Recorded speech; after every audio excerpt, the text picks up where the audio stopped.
ബിസ്മില്ലാഹിർ റഹ്മാനിർ റഹീം. Hello, welcome back. എന്തുണ്ട് വിശേഷം?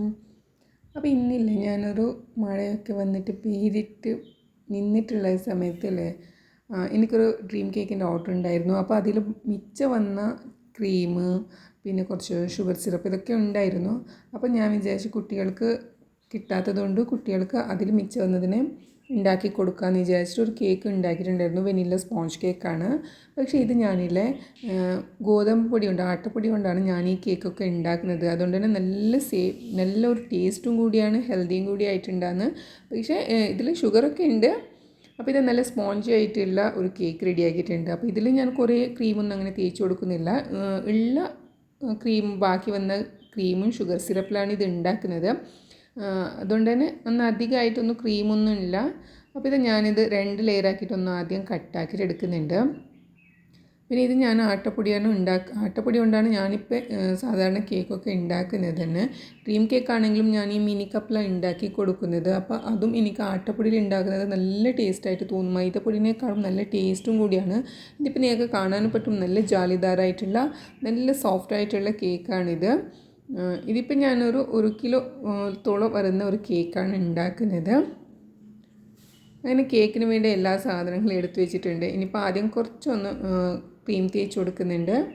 എന്നിട്ട് കേക്കൊക്കെ ലെയറായിട്ട് ഇങ്ങനെ വെച്ച് കൊടുത്തിട്ട് ക്രീം തേച്ച് കൊടുക്കുക, ഷുഗർ സിറപ്പ് ഒഴിച്ച് കൊടുക്കുക. അങ്ങനെയാണ്. ഒരുപാട് അങ്ങോട്ടും ഗാർണിഷൊന്നും ഉണ്ടാക്കുന്നില്ല. പിന്നെ ഇതിൻ്റെ മുകൾ ഭാഗത്ത് കുറച്ച് ചോക്ലേറ്റ് ഗണാഷും കൂടി ഒഴിച്ച് കൊടുക്കുന്നുണ്ട്. കാരണം ഇതിൽ ഒരുപാട് ക്രീമൊന്നും അങ്ങനെ ഇല്ലല്ലോ, അതുകൊണ്ട് തന്നെ കുറച്ച് ഗണാഷും കൂടി ഒഴിച്ച് കൊടുക്കുന്നുണ്ട്. അപ്പോൾ കുട്ടികളോട് എനിക്ക് ഡ്രീം കേക്കാണ്, ഇത് കുറച്ച് ഡ്രീം കേക്കിൻ്റെ ചെറുതായിട്ടുള്ള ഒരു അനിയനാണ് എന്നൊക്കെ പറഞ്ഞു കൊടുക്കാമല്ലോ എന്ന് വിചാരിച്ചിട്ട് ഞാൻ കുറച്ച് ചോക്ലേറ്റ് ഗണാഷും കൂടി ഒഴിച്ച് കൊടുക്കുന്നുണ്ട്. അപ്പോൾ 2 ലെയറും ഇങ്ങനെ വെച്ച് കഴിഞ്ഞിട്ടുണ്ട്. ഇനിയിപ്പോൾ ചെറുതായിട്ടൊന്ന് ക്രീം തേച്ച് കൊടുക്കുക. ക്രീം ഇത്രയേ ഉണ്ടായിരുന്നുള്ളൂ, അപ്പോൾ അത് ഞാൻ മൊത്തത്തിൽ അങ്ങ് തേച്ച് കൊടുക്കുന്നുണ്ട്. എക്സ്ട്രാ ക്രീം ബീറ്റൊന്നും ആക്കാനും പോയിട്ടില്ല. അപ്പോൾ പിന്നെ നമ്മൾ വീട്ടിൽ ഹോം മെയ്ഡുള്ള ബേക്കേഴ്സ് ആണെങ്കിൽ നമുക്കിങ്ങനെ കേക്ക് എപ്പോഴും ഉണ്ടാക്കും. എന്തായാലും കുട്ടികൾ കഴിക്കാതിരിക്കില്ലല്ലോ. അപ്പോൾ എപ്പോഴും ഇങ്ങനെ ക്രീമൊക്കെ കഴിക്കുന്നത് അത്ര നല്ലതല്ലല്ലോ. അതുകൊണ്ട് അധികം ക്രീമില്ല, കുറച്ചായിട്ട് അങ്ങോട്ട് തേച്ചിട്ട് എന്തായാലും കുറച്ച് കഴിക്കാം എന്ന് വിചാരിച്ചിട്ട് ഞാൻ അങ്ങനെ തേച്ച് കൊടുത്തത്. അപ്പോൾ ഇത് ചെറുതായിട്ടൊന്ന് ഡെക്കറേഷനൊക്കെ ആക്കിയിട്ടുണ്ട്. ഇനിയിപ്പോൾ ഡബിൾ ബോയിൽ മെത്തേഡിലൊന്നും ചോക്ലേറ്റ് മെൽട്ടാക്കിയിട്ട് എടുക്കണം.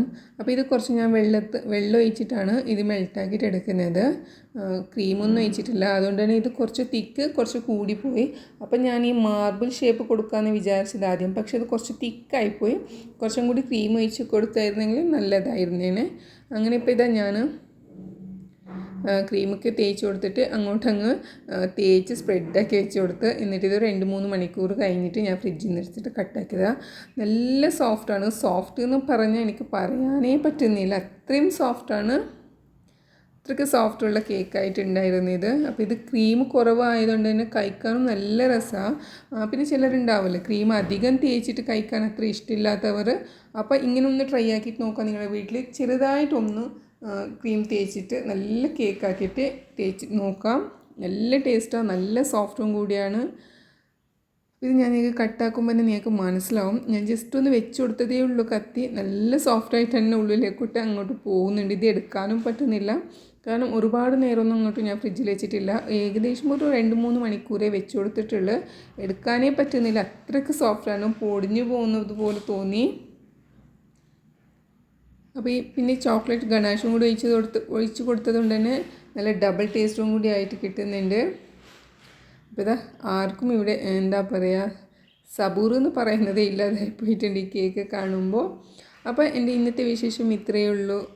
എനിക്ക് ഇഷ്ടപ്പെട്ടെന്ന് വിചാരിക്കുന്നുണ്ട്. ഇഷ്ടപ്പെട്ടിട്ടുണ്ടെങ്കിൽ ലൈക്ക് ആക്കാം, എന്നിട്ട് സബ്സ്ക്രൈബ് ആക്കാം. എൻ്റെ ചാനലിൽ നിങ്ങൾ സപ്പോർട്ടും കൂടി തരാം.